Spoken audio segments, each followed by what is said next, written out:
좋은 아침입니다. 남옥교회 기족분들, 오늘은 창세기 6장 1절에서 22절을 공부하겠습니다. 잠시만요. 네, 창세기 6장 1절에서 22절을 공부하겠습니다. 네. 사람이 땅을 번성하기 시작할 때 그들에게 딸들이 많이 태어났다. 하나님의 아들들은 사람의 딸들이 아름다운 것을 보고 자기들이 좋아하는 여자를 데려다가 아내로 삼았다. 그러자 여호와께서 이렇게 말씀하셨다. 사람은 죽어야 할 육체이므로 내 영이 영영 사람에게 머물러 있지 않을 것이다. 그러나 앞으로 내가 그들에게 120년 동안의 여유를 주겠다. 그 당시에는 물론 그 후에도 땅에 네피림이라는 거인들이 있었다. 그들은 하나님의 아들들과 사람의 딸들 사이에서 난 자녀들로 고대의 명성을 떨친 영웅적인 존재들이었다. 여호와께서 사람의 죄악이 땅에 가득한 것과 그 마음의 생각이 항상 악한 것을 보시고 땅에 사람을 만든 것이 후회가 되어 탄식하시며 이렇게 말씀하셨다. 내가 창조한 사람을 지상에서 쓸어버리겠다. 사람으로부터 짐승과 땅에 기어다니는 생물과 공중의 새까지 모조리 쓸어버릴 것이다. 내가 이것들을 만든 것이 정말 후회가 되는구나. 그러나 노아만은 여호와께 은총을 입은 사람이었다. 이것은 노아에 대한 이야기이다. 그 당시의 사람들 가운데 노아만은 의롭고 흠이 없는 사람이었으며 하나님의 뜻대로 사는 자였다. 그리고 그에게는 셈과 함과 야벳이라는 세 아들도 있었다. 이 당시의 세상 사람들은 하나님이 보시기에 아주 악하고 부패하여 세상은 온통 죄로 가득 차 있었다. 그래서 하나님이 노아에게 말씀하셨다. 내가 온 인류를 없애버리기로 작정하였다. 그들의 죄가 땅에 가득하므로 내가 그들을 땅과 함께 멸망시킬 것이다. 너는 잣나무로 배를 만들어 그 안에 갓막이를 하고 안팎으로 역청을 발라라. 배의 크기는 길이 135m, 너비 22.5m, 높이 13.5m로 하고 지붕 위에서 45cm 아래로 사방에 창을 내어라. 그리고 문은 옆으로 내고 3층으로 만들어라. 내가 홍수로 땅을 뒤덮어 살아있는 생명체를 모조리 죽일 것이다. 그러나 내가 너를 안전하게 지킬 것을 약속한다. 너는 내 아들들과 내 며느리들을 데리고 그 배로 들어가거라. 그리고 모든 생물을 암수 한 쌍씩 배 안에 넣어 너와 함께 살아남도록 하라. 새와 짐승과 땅에 기어다니는 모든 것이 종류대로 각각 암수 한 쌍씩 너에게 나올 것이다. 너는 그 모든 생물을 보존하라. 너는 또 너와 그 모든 생물이 먹을 양식을 배 안에 충분히 저장하라. 그래서 노아는 하나님이 자기에게 명령하신 대로 다 하였다.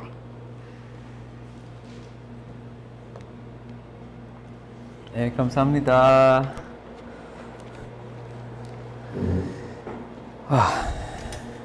네. 안녕하세요. 아멘. 감사합니다. 네. 오늘은 바로 본문으로 들어가겠습니다. 우리가 성경을 읽을 때 무엇을 생각하며 읽어야 하나요? 맞습니다. 오늘 본문을 통해 하나님께서 우리에게 말씀하고자 하는 것이 무엇인지 아는 것입니다. 창세기도 성경 속 다른 책들과 마찬가지로 사람이 쓴 책입니다. 작가들이 책을 쓸 때 보통 그 당시 세상의 문화에 살고 있는 사람들과 잘 소통하기 위해 특정한 글쓰기 스타일이 있습니다. 놀라운 것은 성경의 66권의 책이 많은 작가들에 의해서 다른 스타일로 몇 세기에 컬처서 각기 다른 문화 속에서 쓰여졌지만 성경은 지속적으로 하나의 이야기를 하고 있습니다. 어떻게 이것이 가능할까요? 바로 하나님께서 직접 작가들의 손을 통해 말씀해 주시고 있기 때문에 가능한 것입니다.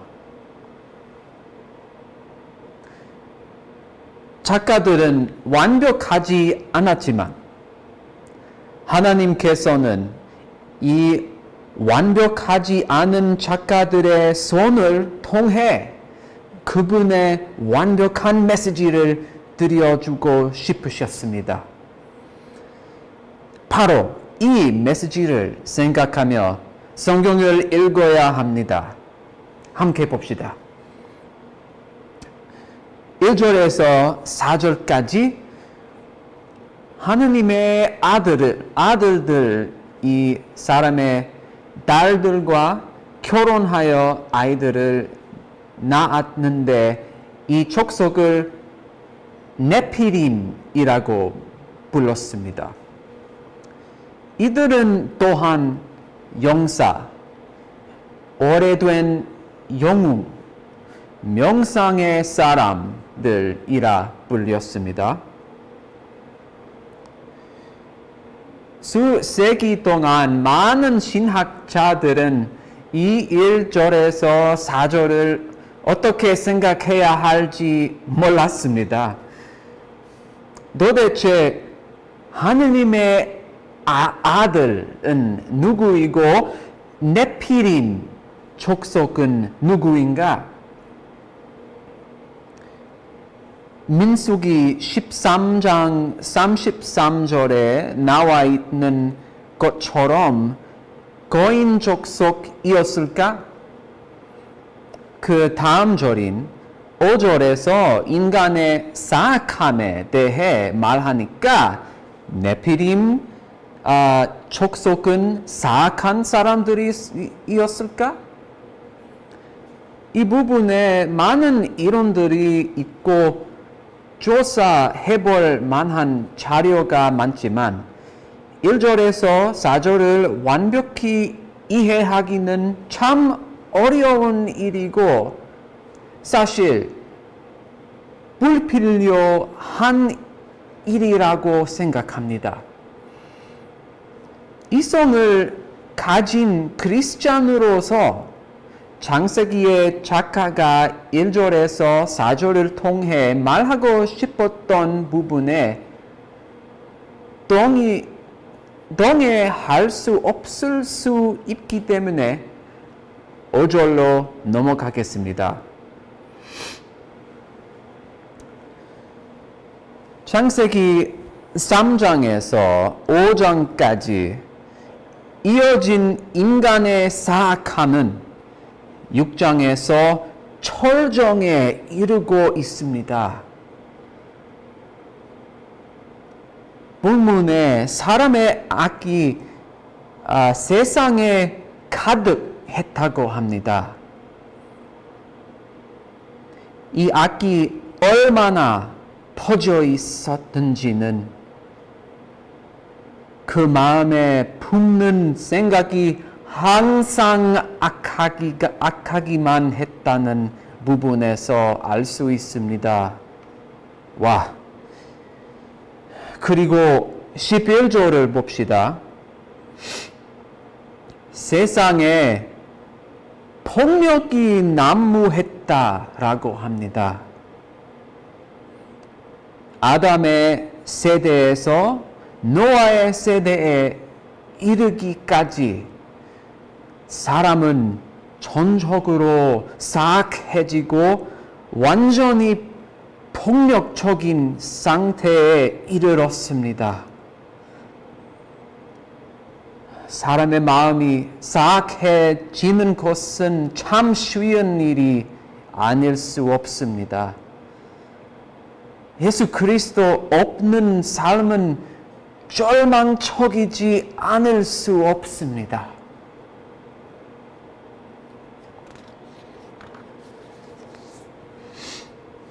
이 세상의 사악함을 보시고 6절에 하나님은 마음으로 아파하셨다고 나옵니다. 작가는 심지어 후회라는 단어를 써서 당신이 만든 인간이 사악해져서 파과에 이르는 것을 보시고 하나님께서 어떤 마음을 가지셨는지 묘사합니다.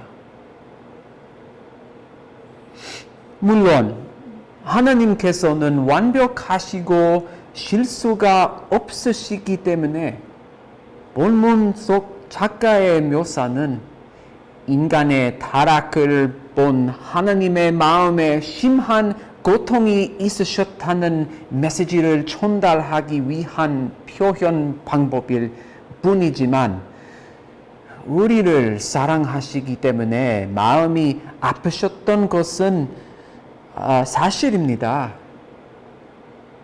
우리 중 자식을 가진 부모님이 계시다면 6절에서 말하는 하나님 마음의 고통이 무엇인지를 조금이나마 이해하실 것이라 생각합니다.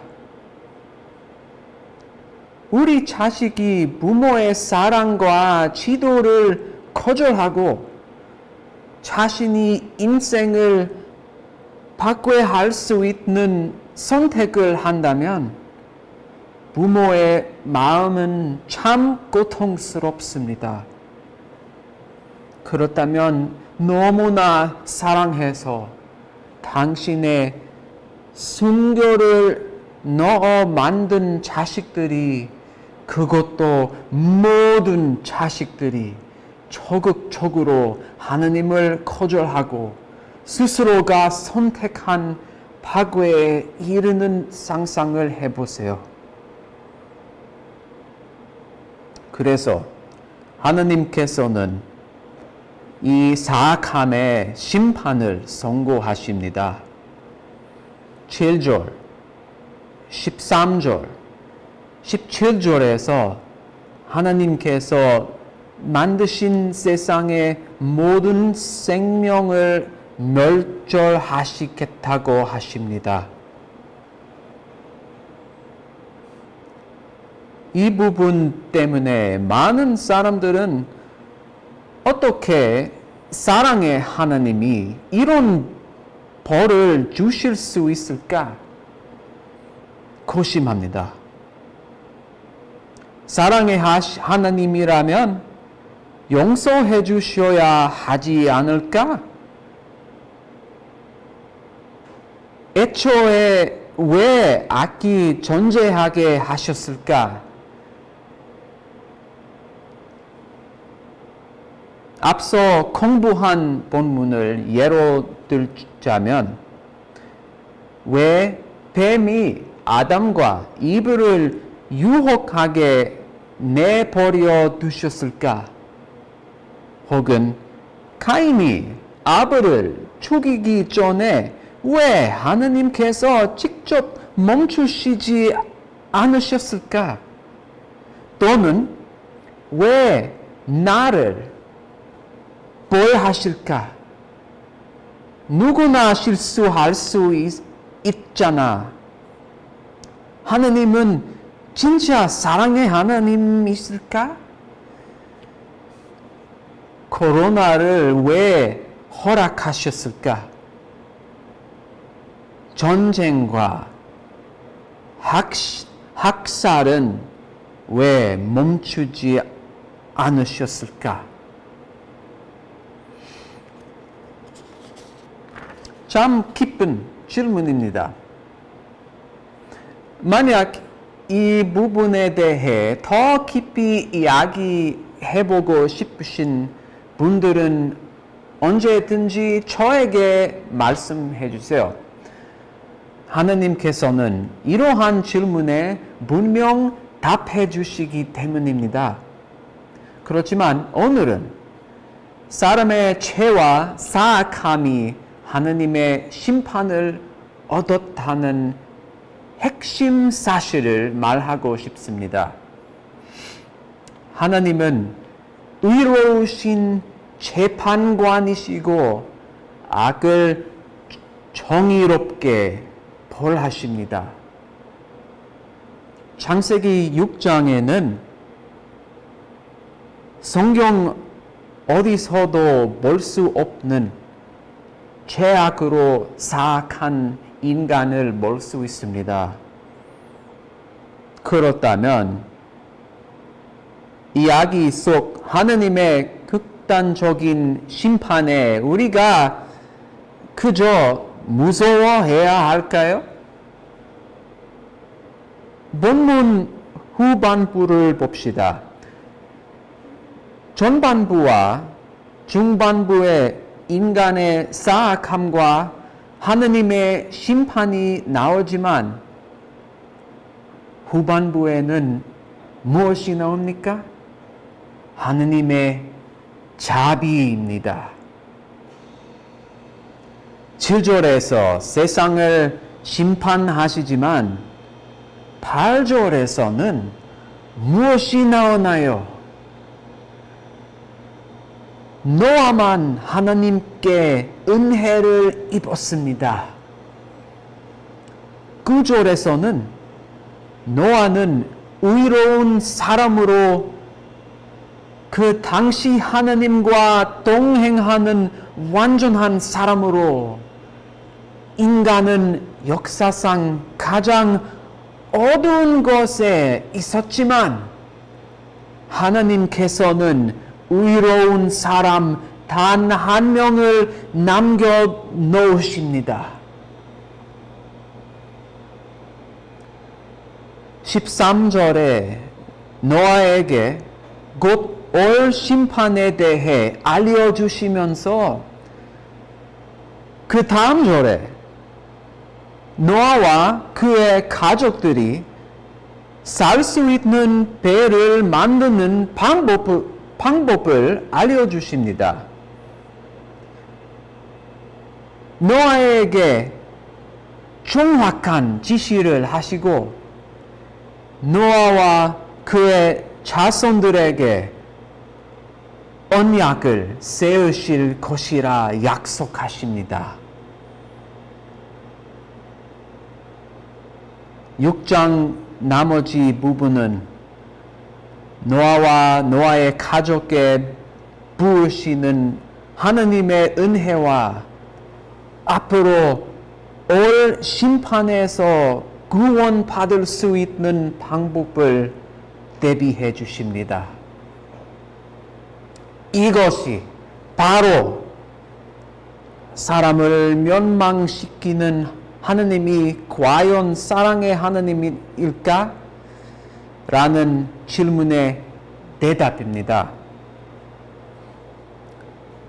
하나님께서는 의로우시고 신성하시고 완전하시기 때문에 악을 벌하셔야 합니다. 또한 그분은 사랑, 자비, 신실이 넘치시기 때문에 약속하시고 언약을 세우십니다. 인간이 이 정도 사악함에 이르기까지 엄청난 참으심으로 인내하셨습니다. 아담과 이브가 처음으로 죄를 지었을 때 인간을 없애지 않으셨습니다. 대신 세배에 걸쳐 인내해 주셨습니다. 인간의 죄와 악이 최대치에 달하자 5절에 마침내 벌하십니다. 하지만 그 와중에도 구출해 주실 길 하나를 만드셨습니다.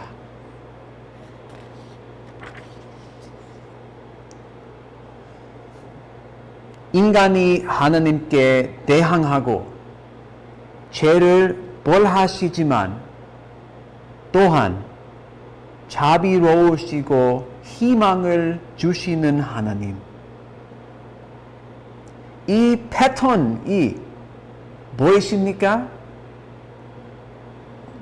기억나시나요?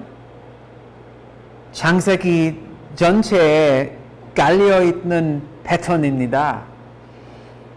창세기 3장에서도 아담과 이브가 죄를 지었을 때 하나님께서 둘을 벌하셨지만 미래의 희망을 약속하셨습니다. 4장에서는 가인이 죄를 짓고 하나님께서 벌하셨지만 가인에게 자비를 베풀어 주시고 셋의 가문을 통해 사람에게 희망을 주십니다. 역시 5장에서는 점점 커져가는 인간의 사악함에 셋의 가문을 노아의 가문까지 이으셔서 당신의 언약을 신실히 지키십니다. 이 패턴은 앞으로 함께 성경 전체에 걸쳐서 계속 나옵니다. 민수기에서 이스라엘 민족이 광야를 지나갈 때에도 나중에 구약에서 이스라엘 민족이 바빌론에서 추방당할 때에도 그리고 가장 중요한 부분인 복음 이야기에서도 계속 나오는 테마입니다. 성경은 바로 이 테마를 말하고 있습니다. 바로 이것이 하나님께서 우리가 말씀을 읽으면서 보았으면 하시는 메시지입니다. 하나님께서는 우리 한 명 한 명을 사랑하셔서 만드셨습니다. 하지만 우리가 원해서 그분께 등을 돌리고 가고 싶은 길을 갔습니다. 창조주 하나님을 섬기기보다는 자신이 선택한 것을 섬기고 싶어 했습니다. 파괴의 길을 선택하고 계속 그 길을 따라가다 보면 하나님께서 결국엔 우리를 심판하십니다. 우리가 그분을 거절했기 때문에 하나님의 마음을 아프게 했습니다. 우리가 받아 마땅한 것은 처벌밖에 없습니다. 하지만 하나님의 사랑과 자비는 이것을 뛰어넘어 우리가 살 길을 보여주셨습니다. 사람의 몸을 입고 이 땅에 오신 예수님을 통해 하나님과의 관계를 회복할 수 있고 그분의 눈에 의로워질 수 있습니다. 예수께서 이 땅에 오셨고 완전한 삶을 사셨다는 것과 우리의 죄를 위해 죽으셨다가 부활하셨다는 것을 믿는 것으로 앞으로 올 심판으로부터 구원받을 수 있습니다.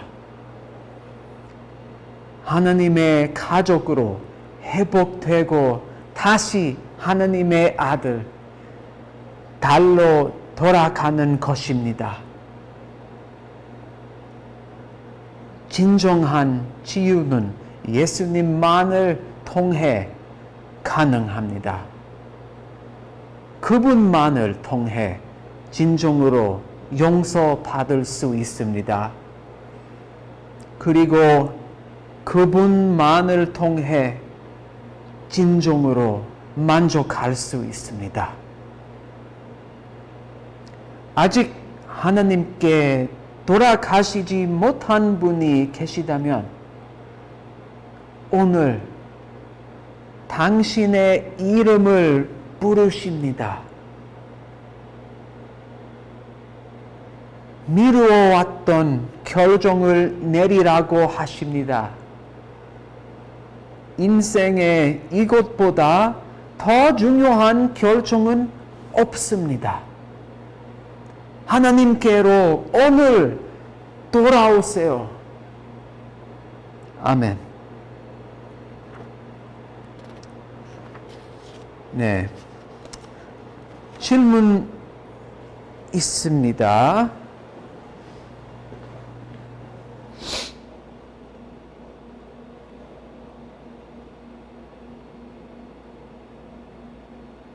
질문 있습니다. 이와 같은 복음의 패턴이 과거에 일어났던 적이 있나요? 어둠 속에 있었지만 하느님께서 희망을 넘겨두시고 그 상황에서 구출해 주신 패턴 있었다면 옆 사람과 이야기해 보시고 원하시면 라이브 챗에 올려주시고 혼자 있다면 생각해 보시고 원하시면 라이브 챗에 나누어 주세요. 네, 시작!